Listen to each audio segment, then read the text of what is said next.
So it took us 10 games, folks. 10 games to get our first nil-nil draw. And it happened between Spain and Sweden. Who's the happier? Who's not? We'll take a little look. Nay.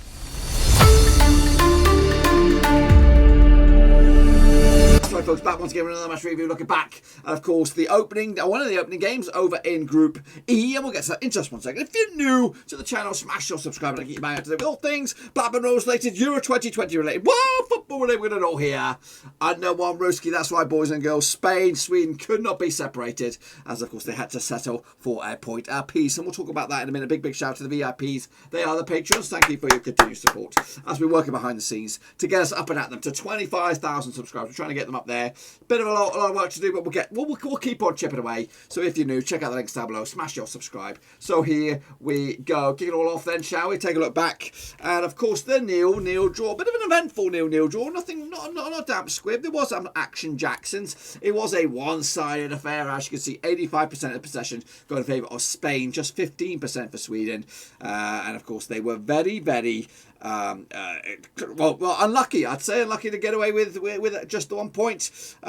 They did actually have 17 shots on the day, 5 of them on target, 8 of them off target as well. 4 of them was blocked. Of course, keeper was very savvy between sticks. That was young Olsen. As for the Swedes, just 4 shots for them, 2 off target, 1 on target, and 1 of them was of course blocked as well. 1,062 touches. We never see those kind of crazy ass figures, but we did today. 917 passes, and again, the pass success rate. Do we have a pass success rate? I'm sure we have a pass success rate. Give me a minute. Pass success rate of 91%. Wow, 55% going in favour of La Swede. Of course, they had just 316 touches, 161 passes as well. So definitely one-sided. Unfortunately, yeah, Spain come away with absolutely just a point. It's actually given a bit of a lifeline for the likes of Poland on this group, as they, of course, had a bit of an upset themselves earlier, losing to Slovakia to give themselves a second chance at this one. No one expected that one. No one really expected this one, to be fair. And I think the two sides that are licking their lips are Sweden and of course Slovakia. Let's take a look at, of course, the shot grid here. As you can see, they absolutely peppered them all over the place. Some long range efforts as well, some are within the box, and of course just a couple of little slim pickings there for Sweden. 1 on target, I guess it was this guy, and a couple of little shit show shots there as well. Take a look at the heat maps then, shall we? Spain were alles über the Platz, as they say in Germany, which means all over the place. Going down left hand side, going down the right side. They're often coming down those wide areas, not really preferring the middle, but guess what? Pretty much every blade of grass covered by the Spanish. And you wouldn't have bout against that with, of course, when you look at the figures of the amount of touches and passes they had. As for La Suède, keep up was very busy, and they are often preferring to come down that right hand side, not really opting for the left. Augustusson is the only left back on the books, I believe, anyway, and of course not many options for Isaac up top. I thought Isaac played very well when he had those moments, but yeah, different. I think they'll go again. The Swedes when they take on Slovakia next time around. I think they're playing them next time around, but either way, they've got the difficult one out the way. They've got a point. They'll be happy with that. And I think they should be maybe even tippy-toeing through to the next stages from this one. But yeah, definitely the happier of the two sides. Let's take a look at the touches then.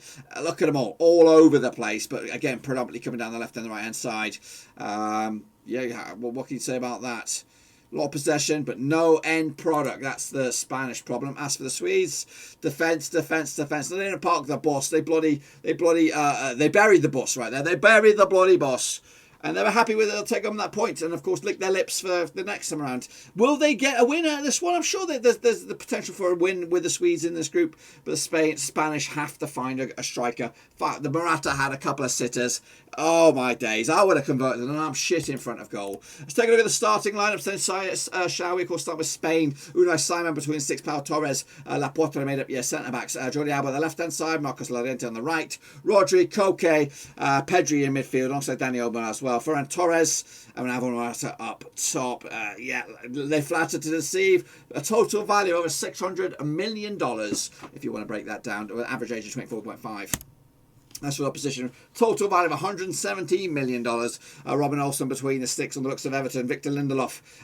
Danielson at the back there. Augustin and Lustig as well. 34-year-old Lustig. A couple of veterans in that team. Abbott Oakdale as well, no beard for him. Christopher Olsen, Sebastian Larsen, 36, 29-year-old Emil Forsberg, Marcus Berg up top as well, 34 years of age, and Alexander Isak, average age of 30. The veterans have done it. They've got over the line. Take a look at the substitutions. We did see the likes of Fabian Ruiz, Thiago coming on there, Mikko Olathabal, Pario Sarieba, and Gerard Merino coming on. Of course, all 5 subs used with a bit of a chaos theory at the moment over in the Spanish cap. Pierre Bergensen coming on there, 33 years of age. Emil Kraft as well coming on. Jean Gaustuste, youngster. Victor Claesson and Robin Quaison coming on. No Jordan Larson, unfortunately one of the young guns, 23 years of age. On Spartak's books these days, no game time for him. I'm here, boys. I'm bloody here. Of course, to take a look at the start, the formations in 4-3-3 and their match races. I'm not going to give you my match races. I'm a bit sidetracked when I do my watch-alongs. But Unai Simon just got under a 7 there. 7 for Jordi Alba on the left-hand side. 7.7, close to an 8. 7.4 for Tavares. Laporte got 7.2. Loriente with an 8. Other standout figures for the Swedes. 8.3 for Robin Olsen, man of the match, I would say. Marcus Lindros and also David, as did Lindelof, as they defended like troops. Sebastian Larsen, still forever young. 7.1 for him. Daniel with a 7.2. And get down here, you can see where all the drama took place. And to be fair, no goals, 1 yellow. Pretty slim pickings. Meanwhile, over on the Twitter sphere, let's take a look what's been happening on social media. Ken Gould said this: kind of sad to see Sweden play with so little ambition. Literally yanked the only forward that was in danger of threatening Spain. What's the point of being a Euro 2020 if that's the sum of their ambitions? Meanwhile, Rocky Gill said Spain could have played all night without scoring, and what's the point of 85% possession if you can't put the ball in the back of the net? Incredible they didn't win, and any lack of real attacking threat. Morata is not the answer. Muskamulen said this: terrible game. The only good thing about it was Olsen's performance. What a shameful night for Spain. Julius Bernstein said Spain wasted a lot of chances, but that Swedish keeper was quite a tank. Damn, he says. Gabriel Olakan Uluwabi said fair result. Wow, what an exhilarating game for Spain, playing their best football, but not allowed by Sweden. Rugged and solid display of football from the Scandinavians. Meanwhile, Ben, not that Ben, but this Ben. Although there were some poor deliveries tonight, Alba looked levels above the whole Spanish squad. Only player that looked threatening of doing anything. Spain squad really depleted and pretty poor, honestly. Honest football stuff said, to be honest, I found it a great game. The heart of the Swedes played with every single attack to keep the concentration, was so stressful and good to watch. Stretford United, Spain are shockingly ineffective. What do you guys take on? Take a look at the group then, shall we? There is Slovakians to lose at the moment. 1 step through to the knockout stages already. Spain and Sweden not too far away. And of course, Poland got it all to do so far. Spain taking on Poland next. That's on Saturday the 19th of June. We might have a watch on for that. Oh, I don't know. I think I'm working. I think I'm bloody working. Then they're going to wrap it up against Slovakia on the 23rd of June.